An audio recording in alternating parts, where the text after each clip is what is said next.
Hi,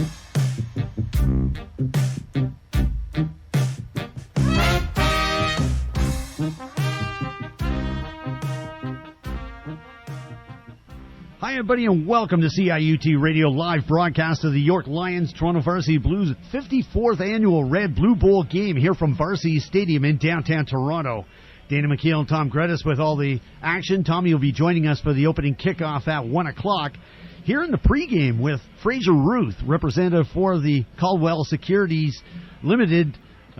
Sponsorship, and great to have them on board as a presenting sponsor of CIUT Radio and Varsity Blues Football. Fraser, welcome on board. Thank you, Dana. Great to be here.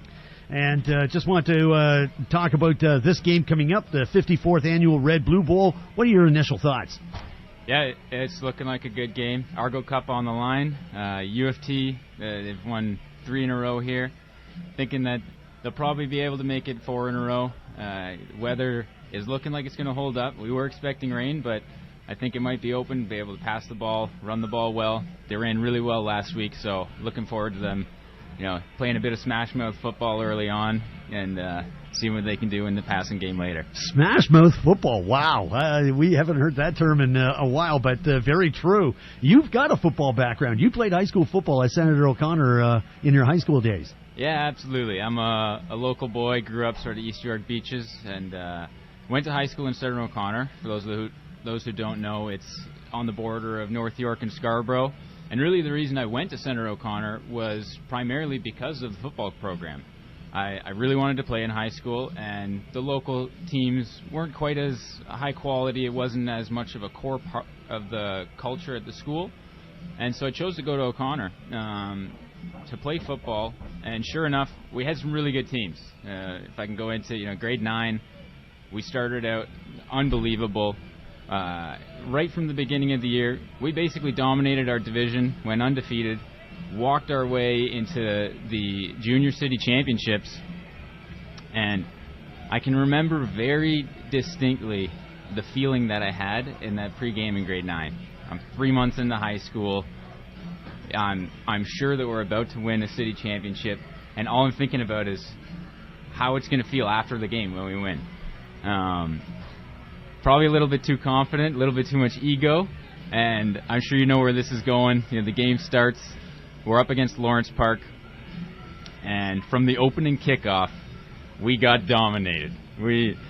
They ran the ball all over us. They threw the ball all over us. Offensively, we were turning it over. We couldn't move the chains. I think the final score was probably something like 35-0. And so just embarrassing. So the beginning of the game, thinking we're about to win the championship. So excited. After the game on the bus, just destroyed, stunned. Couldn't believe it. But yeah. Well, that experience certainly led to your experience against the Don Bosco Eagles when you played them in 2010. Tell us about that experience, because Don Bosco, well known from their head coach, Rob Ford. Absolutely. Yeah, so we come back in grade 10, and, they say you got to learn to lose to know how to win. And so we learned to lose from that city championship game the year before. We actually played Don Bosco in an exhibition game before the season in grade 10. Lost to them, but it was a close game. And then we even lost one game in the regular season, but our team was very gritty and much more mature and determined than the year prior. And so then we go in the semifinals. We actually played Lawrence Park, redeemed ourselves in that game, beat them, and then we're playing Don Bosco in the city finals against Mayor Rob Ford, which was just an amazing experience because of the attention that Rob Ford is getting. There was much more media attention on the game, primarily for Don Bosco, but we were in there, right? And so it definitely made it more exciting. And yeah, if I can tell you about that game, it was a great game. Talk about smash mouth football. It was a cold, windy November day, and they were the undefeated team, so we're the underdogs this time. And we go in, they're beating us a little bit, but we're in the mix. Come the fourth quarter, we're down by 5 points. Don Bosco's got the ball. They're eating up the clock. They're marching onto our side of half. And, we're in the defensive huddle, and we're saying, boys, we need a big stop or a really big play coming up. And the most memorable play of all of high school, I'm the safety on the right side, and my friend Michael Duras is the right outside linebacker. They run outside the tackle to our side. I'm coming up behind Michael, and Michael meets the running back in the backfield, and makes no attempt whatsoever to tackle him. He just goes straight for the ball, rips it out of his hands, takes off downfield. No one's catching him. 60-yard fumble return touchdown. We take a 2-point lead. Don Bosco marches most of the way back down the field again. Eventually, we put a stop to it, turn him over on downs, run out the clock, and win the Junior City Championship. And, boy, what a different feeling from the year before. So he actually grabbed the ball out of the running back's hands and decided that he's going to run it all the way back for 60 yards. Exactly, as if he was on offense. Wow. As if it was a quarterback handing the ball off to him. He went straight for it, grabbed it, and ran down the field as fast as he could. And I was running right behind him, thinking, like, oh, my God, what a play, move. what a hero, yeah. Because it would have been left to you. You would have looked like a seal on an iceberg if it was just you and the running back. And my specialty was I'd contain and turn him back into our good linebackers, make the tackle. So that's what I was hoping for. But he took care of it, and we walked away with the win. But Rob Ford, even after the game, made it really special for us because not only do we have all that media attention in the local news, but he also invited us down to City Hall a couple weeks later. We got to take the day off school and go and meet him, the same that the Super Bowl champs meet the president at the White House, and so it made it feel really, really important to us, Rob was great about it. Even in defeat, he was really good. Yeah, Rob is a longtime friend. Rob and I go back to his days when he was a coach in high school, and even before that, when he was playing some football with Carleton Ravens. He didn't play very much there, but played for about a year. And we developed that relationship over a long time, got to know his family very well, see him at all the games, whether it be high school or university football games. And he was just a treat, and he always loved to have the kids there. He liked to treat them like superstars, every one of them. And to be able to have them to come down to City Hall, many high schools had the privilege of being able to come down. And City Council loved it, too, because they got a chance to see all the teams firsthand. Normally, many of the members of Toronto City Council don't get a chance to see all these athletes and all these budding stars. Yeah. And that was great. He even let us put our jersey on him for a photo. Oh, you forced him to do that. He did get the last laugh, though. They ended up knocking us out in grade 12, and then they went on to lose in the Metro Bowl. That's right, in 2012. Yeah. That was against Heath Weir and the Huron Heights Warriors. That's correct, yeah. They had an amazing offensive line that year. I think they had at least 3 guys committed to university, and they just plowed through that. Well, they had Big Mike Buss there, the 6'8" center, and he ran over 350 pounds. Exactly. And he later went on to play D1 football in the United States. That's right, so, unbelievable. Mm-hmm. Coach Crefo also was part of the Sandra O'Connor's team, wasn't he? Yeah, that's right, yeah. Coach you remember Coach Dan Crefo, and he also played football here in the OUA.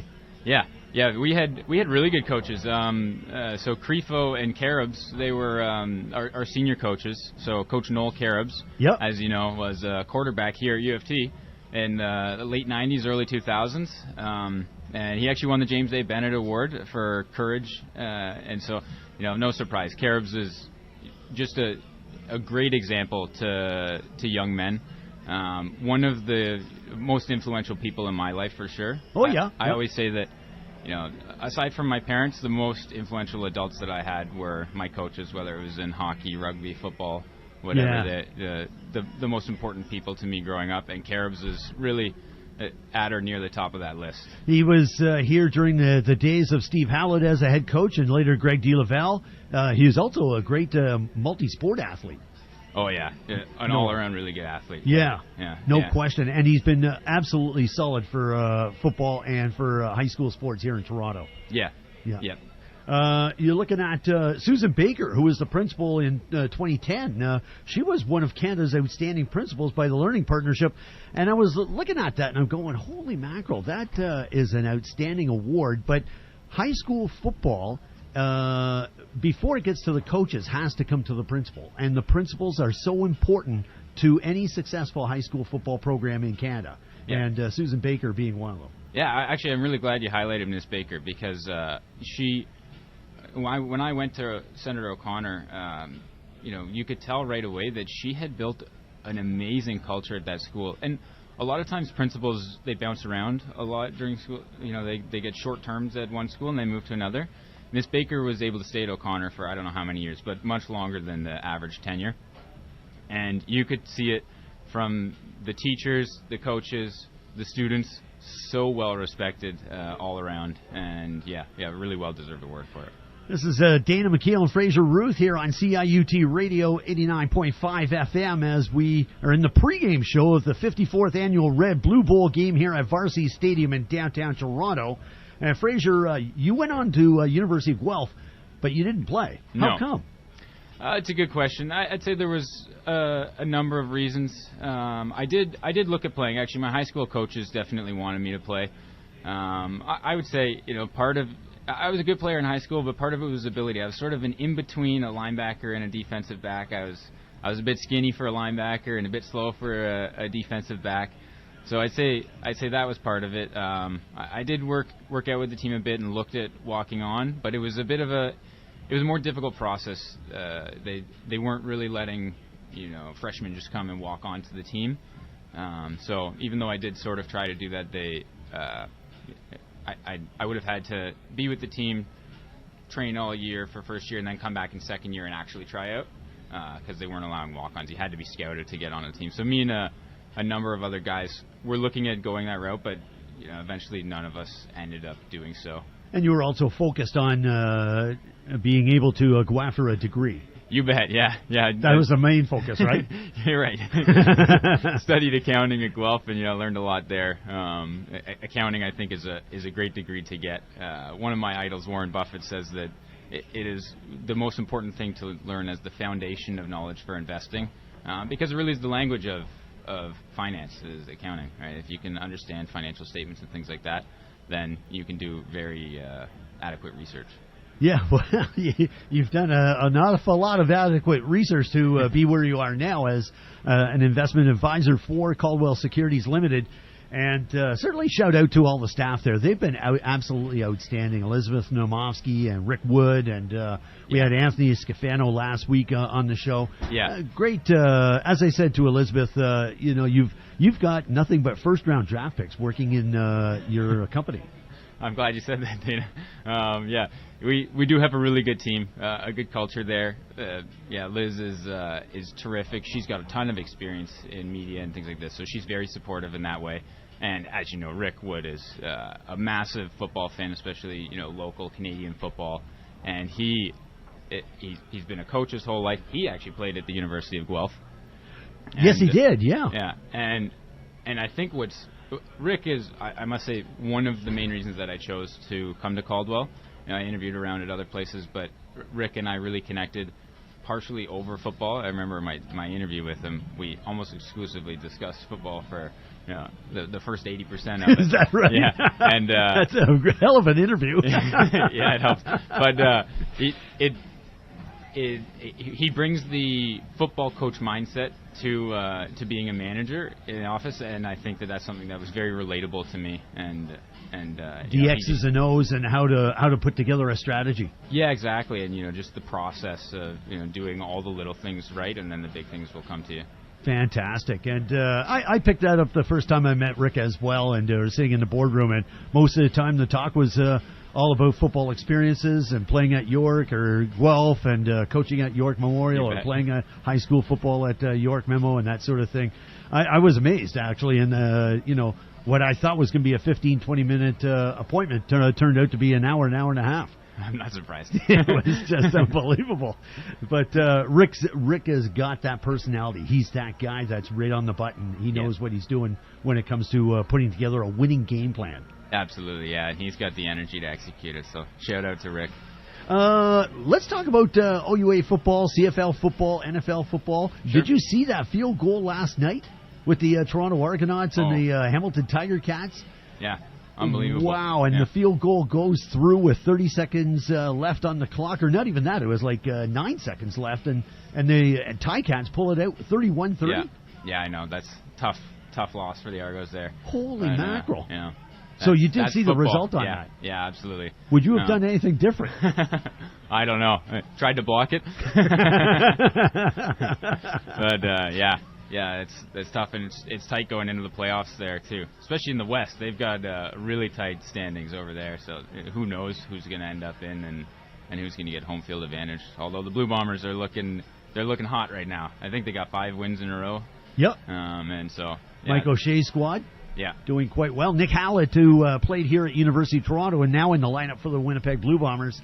But big game coming up next week as well, with the Montreal Alouettes coming to visit the Argonauts at BMO Field here in Toronto. So will you be going to that game? Maybe I should get tickets. I don't have them right now, though. But Alouettes are the team to beat, right? They're 10 wins already. The Alouettes are defending Grey Cup champions. They're the team to beat, and it looks like the Ottawa Renegades are looking real strong as well. Are they ever? Yeah, they're Red Blacks. The Red Blacks are I believe they're undefeated at home so far this year. So if they can manage to close the gap on the Alouettes and take home field advantage, that would be crucial for them. It looks like they'll be tough to beat if they get to play in Ottawa. Looking at the NFL as well, we're into the schedule now, and looking at some of the teams. Who's your favorite NFL team? That's a good question. I grew up a big Cowboys fan, largely because of DeMarcus Ware, and I love seeing Tony Romo in the broadcast booth now. Some people don't like it when he calls out the plays, but I love it. I think it's amazing, and the fact that he has a close relationship with a lot of quarterbacks still in the league is really, really cool. So I love seeing Romo in the broadcast booth. But I must say, with Josh Allen in Buffalo, every year I become more and more emotionally attached to the Bills and find myself rooting for them. So I would love to see them, push it all the way one of these years. He's just, I don't know if there's a more exciting player to watch. He's a quarterback that'll take off. He'll jump over a linebacker. He'll run through him. He can do it all. I love the Cowboys as well. I'm a big Dallas Cowboy fan. Have been since the days of Roger Staubach and Tony Dorsett and Preston Pearson and Drew Pearson, the brothers, Hollywood Henderson. That was an unbelievable lineup. And traditionally they'd be playing Pittsburgh Steelers for an NFL championship back in the 70s. And even before that time, watching players like Fran Tarkenton, quarterback with the Minnesota Vikings, all the way up to now. It brings up the issue of concussions. We saw Tua Tagovailoa, the quarterback for Miami Dolphins, and the league is recommending that he take time off because he's had 3 concussions in a row. Yeah. What are your thoughts on that? I'm no doctor, but it does look tough when you're getting that many concussions. What I will say is, Sidney Crosby went through this in the prime of his career. He had 3 concussions, I think 3 seasons in a row. Unfortunately, in the prime of his career, so he missed some games when he would have put up a lot of production. But he managed to overcome it, rehab, and he's been healthy for the better part of a decade since. So I think maybe taking the time off and then looking at it and seeing, okay, can he come back, and is he at major risk of it happening again? If so, you might have to make a tough call and hang up the cleats. But we've seen it happen before where guys can overcome these sort of things and manage to still have a great career. Crosby won 2 Stanley Cups after his issues. So he just signed a contract for another 2 years with the Pittsburgh Penguins. I'm glad you asked about that contract. I'm loving it. Sid could be going for $11 million a year easy, and and he took the discount to stick with Pittsburgh. Said, you know what, I'm number 87. You've always paid me $8.7 million. Let's stick with that. We'll go 8.7 again for a couple years, and see if you can build the team around me. Add some more really important pieces, and go for a championship. Which I would love to see more of that in sports. I remember Tom Brady doing things like that to restructure his contract to allow them to sign some more players. As a quarterback, it really makes sense. Pay me less and pay my offensive line more, and I'll get hit less. It still can be somewhat self-serving, right? Have you had anybody stop you on the street and say, "Hey, You're Tom Brady. Has anybody ever done that?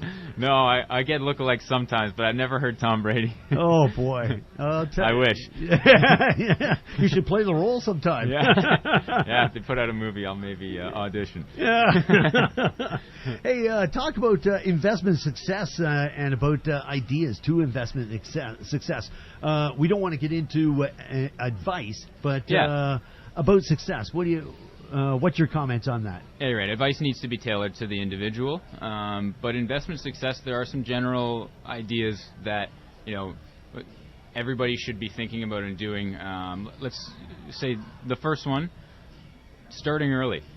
A lot of people push it off, and it becomes much more troublesome down the road. We see it as a mistake all the time. People come to us when they're in their 40s, 50s, even 60s, and they say, hey, I'd like to retire at 65. How can we do this? And it's not necessarily too late, but they'll have to make much more significant sacrifices at that age, right? So if you see somebody who starts investing in their 20s, then what happens is it gives that money time to grow. Yeah. And that's what's really important. If your money grows for you, then you don't have to make the sacrifices. You're making money in your sleep. Yeah. Right? So, there's you can do easy math on this. If you take a 25-year-old and they invest $5,000 every year until they're 34, so for 10 years, they invest $5,000 every year, and then they don't invest anything else until they're 65, they just let that grow, versus someone who doesn't start investing until they're 35, they put the same $5,000 away a year every year until they're 65, so they've done it for 20 more years. The person who invested at 25, from 25 to 35, will actually have more money, and much more money, than the person who waited to 35 and then invested every year.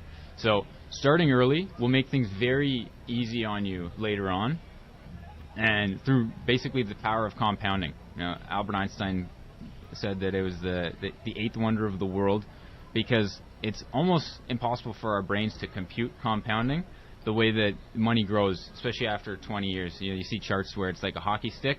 That's what happens. And like I said, it's making money in your sleep. Warren Buffett says if you don't learn to make money while you sleep, you work the rest of your life.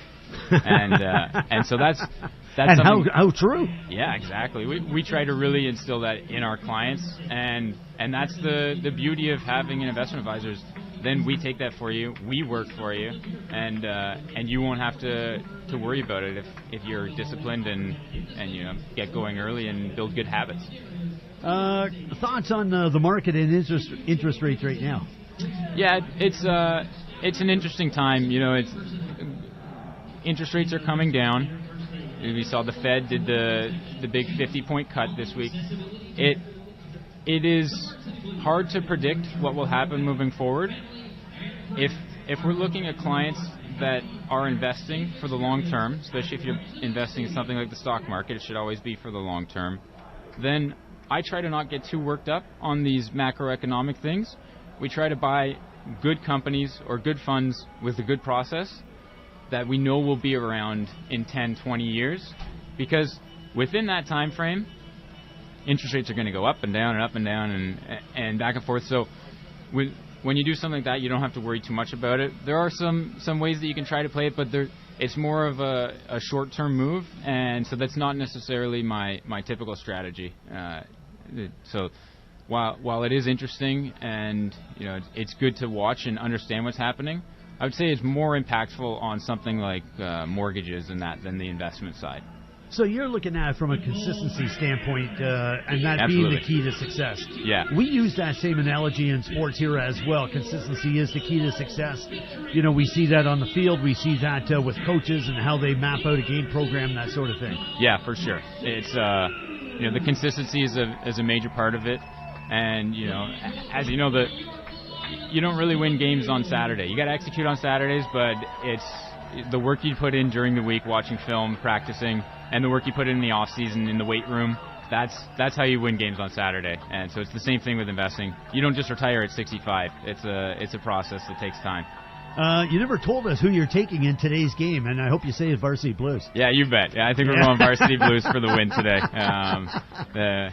Any advice to the coaching staff from York? Because they're 0-3 right now, and they're going through some rough times. There's a lot of injuries in their lineup. Yeah, that's tough. I think, especially with a school that's sort of more in a turnaround period, maybe getting some young guys a bit of playing time, get them some experience, and start building towards the future. It doesn't have to. You don't necessarily have to win today's game to see it as a success, and so I think taking little steps forward is what I would advise the coaches and the players of York.